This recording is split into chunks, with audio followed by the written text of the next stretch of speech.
رسول اللہ، تو اس نے تمام مخلوق کی نفی کر دی کہ اللہ کے سوا کوئی معبود نہیں، ساری مخلوق جو ہے یہ اللہ کی محتاج ہے۔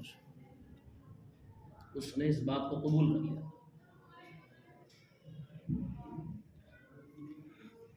اور اس نے یہ بھی قبول کیا تھا اس کلمے کے اندر کہ اللہ کے سوا کوئی رب نہیں۔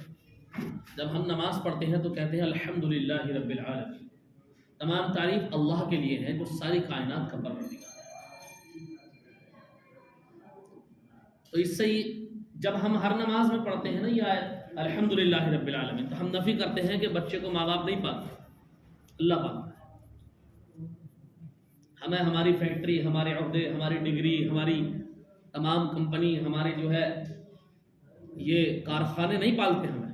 الحمدللہ رب العالمین، تمام تعریف اللہ کے لیے ہے، وہی ساری کائنات کا پروردگار ہے، سب کی پرورش کرنے والا وہی ہے، اور ایسی پرورش کرنے والا ہے زندگی اور موت کے تاج اس کے ہاتھ میں ہے، بیماری اور شفا کے تاج اس کے ہاتھ میں ہے، عزت اور ذلت کے اعتبار سے بھی وہی پالتا ہے۔ تمام نقشے، تمام خزانے، تمام طاقت اللہ ہی کے پاس ہے۔ اللہ اپنی قدرت میں یکتا ہے، بے مثل ہے، بے مثال ہے، لم یلد ہے ولم یولد ہے، احد ہے، صمد ہے، یگانہ ہے۔ اس کے دیکھنے کی صفت، اس کے خزانوں کی صفت کسی کے پاس نہیں۔ ان اللہ خبیر بما تعملون، تمہاری سب خبر رکھتا ہے، واللہ بصیر بما تعملون، سب جانتا ہے، واللہ علیم بذات الصدور، تمہارے سینوں کے ڈھیر کو بھی جانتا ہے۔ تمام دنیا کے موبائل سروس لائن پہ لگے ہوئے ہیں۔ یہ تو سمجھ میں آتا ہے کہ اگر ہم کوئی بات الٹی سیدھی موبائل پہ کریں گے، الٹا سیدھا میسج اس میں ڈالیں گے تو وہ کسی کو پتہ چل جائے گا تو ہماری پکڑ ہو جائے گی قانونی اعتبار سے۔ لیکن جب انسان بعض مرتبہ زنا کرتا ہے یا جھوٹ بولتا ہے یا چوری کرتا ہے تو اس کے ذہن میں یہ بات فٹ ہوتی ہے کہ مجھے کوئی نہیں دیکھ رہا، حالانکہ اللہ فرماتا ہے تو آنکھ کی بات کیا کرتا ہے، واللہ علیم بذات الصدور، ہم تو تیرے دل کی بات کو بھی پرکھ رہے ہیں۔ دل جو چھپا ہوا ہے نا تیرے سینے کے اندر، اس کے اندر جو بات آ رہی ہے ہم اس کو بھی سن رہے ہیں، تیرے سینوں کے بھید کو بھی جانتے ہیں۔ جس نے اتنی بڑی کائنات بنائی، اتنے بڑے ذہن بنائے، کمپیوٹر بنائے، انجینئر بنائے، بڑے بڑے ڈاکٹری کورس بنائے، تو کیا اس پر ہماری قدرت نہیں چلتی؟ اس کی قدرت ہم پر نہیں چلتی؟ کیا ہم اس کی طاقت سے باہر ہو کے زندگی گزار سکتے ہیں؟ یہ اس کی ڈھیل ہے، یہ الگ بات ہے۔ لیکن جیسے پہلے زمانے میں عذاب آئے ہیں نا، وہ عذاب تو نہیں آئے، لیکن ٹائیفائڈ کی بیماریاں، ڈینگو کی بیماریاں، کبھی کرونا وائرس، کبھی کچھ، یہ کم عذاب ہیں۔ آپس کی نااتفاقیاں یہ کم عذاب ہیں۔ اولاد ماں باپ کی نافرمانی کرتی ہے اور جو ہے اس کو دھکا دے کر گھر سے باہر نکالتی ہے، اس کا چولہا الگ کر دیتی ہے، اس کو دوا دارو کا دھیان نہیں رکھتی، اس کی خدمت کا خیال نہیں رکھتی، اس کی نافرمانی کرتی ہے، یہ کم عذاب ہے اللہ کی طرف سے۔ بے موسم کے پھل، بے موسم کے بارش، بے موسم کے جو ہے انسان کا جسم جو ہے موسم صحیح نہ ہونے کی وجہ سے جو ہے گردش میں چل رہا ہے، اور موسم کے نظام کس کے ہاتھ میں ہے، ٹھنڈی اور گرمی کے نظام کس کے ہاتھ میں ہے۔ تو جب ہم نے کلمہ پڑھا تھا تو اس بات کا اقرار کر لیا تھا کہ تیرے علاوہ کوئی معبود نہیں، تو حقیقی طاقت بس تیری ہی ہے، اور تو ہی وہ ذات ہے جس نے ساری کائنات کو بنایا ہے، اور تو ہی وہ ذات ہے جو پیدا کرتا ہے اور زندگی اور موت دیتا ہے۔ تیری ہی طرف سے نقصان ہوتا ہے اور تیری ہی طرف سے نفع ہوتا ہے۔ دنیا کے تمام بادشاہ مل کر اگر ایک عہدہ حاصل کرنا چاہیں تو نہیں کر سکتے۔ اگر نفع اور نقصان اور عہدے اور کرسیاں اور عزت اور ذلت کے تاج اللہ کے ہاتھ میں نہ ہوتے تو کوئی بھی جھوٹ بول کے سیاست کھیل کے عزت پا لیتا، سب سیاست کھیل کے بادشاہ بن جاتے، سب سیاست کھیل کے جو ہے سیاست کے میدان میں اتر کے یا جھوٹ بول کے یا جو ہے اور کسی بھی اور طریقے سے جو ہے کما کے دنیا حاصل کر کے اپنے اپنے وقت کے جو ہے بادشاہ بن جاتے ہیں۔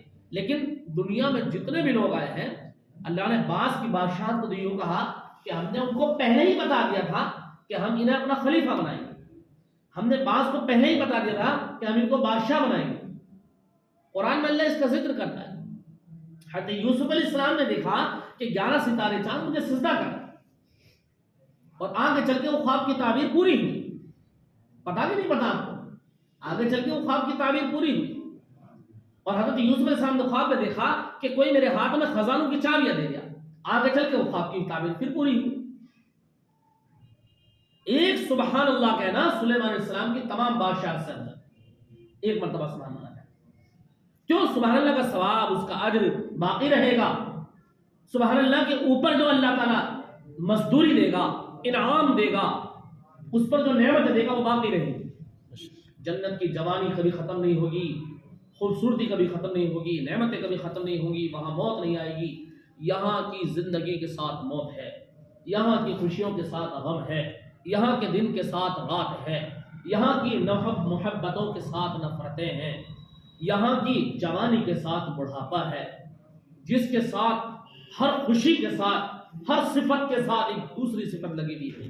یہاں کی مالداری کے ساتھ غربت لگی ہوئی ہے.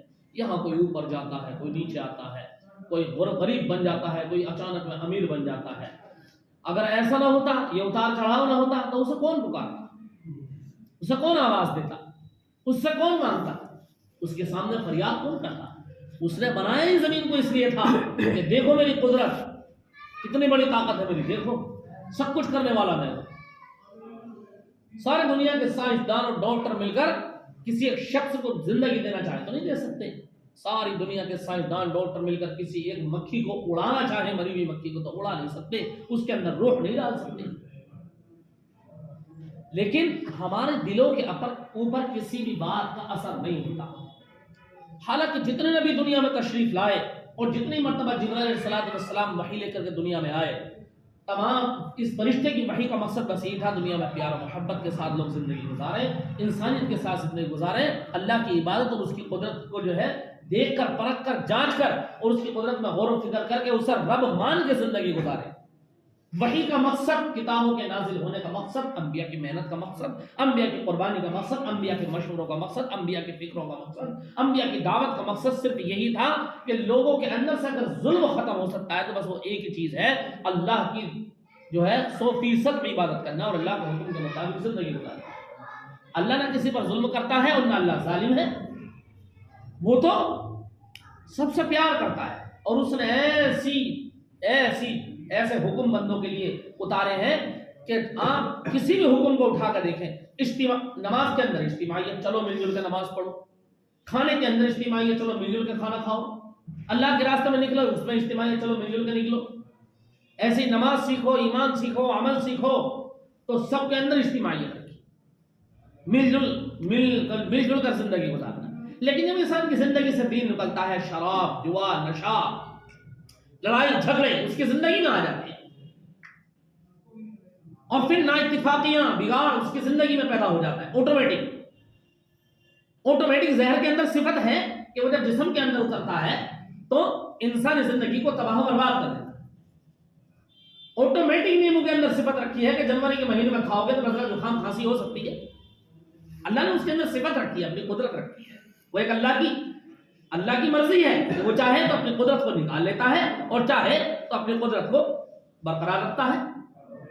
جیسے حضرت عیسیٰ علیہ السلام کو پیدا کیا بغیر باپ کے، حضرت آدم کو پیدا کیا بغیر ماں باپ کے، اور حضرت عزیر کو 100 سال کے بعد اٹھایا اور اصحاب کہف کو 300 سال تک جو ہے سلا کر جو ہے پھر اٹھا دیا.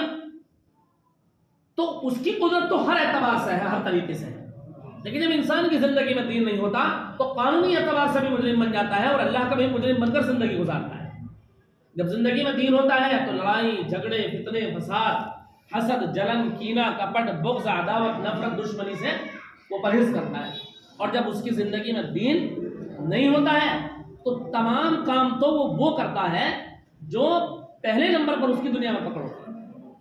دنیا میں جتنے قانون بنے ہوئے ہیں، عدالتیں ہیں، کورٹ کچہریاں ہیں، ان کے اندر کس چیز پر قانون بنے ہوئے؟ آپ چوری کریں گے تو پکڑ ہوگی، قتل کریں گے تو پکڑ ہوگی، زنا کریں گے تو پکڑ ہوگی، شراب پی لی اور کسی سے جھگڑا کر لیا تو بھی پکڑ ہوگی دنیا کے اندر.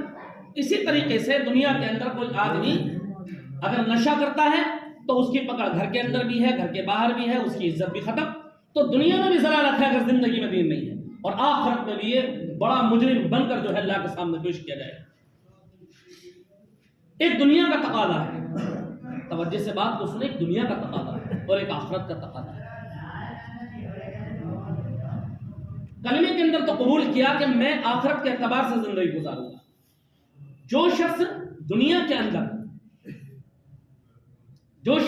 کے اندر اپنے بچوں کی ضروریات کو پورا کرنے کے لیے حلال طریقے سے روزی کماتا ہے، حلال طریقے سے ایمانداری کے طریقے سے اپنی دکانداری کرتا ہے، اپنی تجارت کرتا ہے۔ حلال طریقہ کیا ہے؟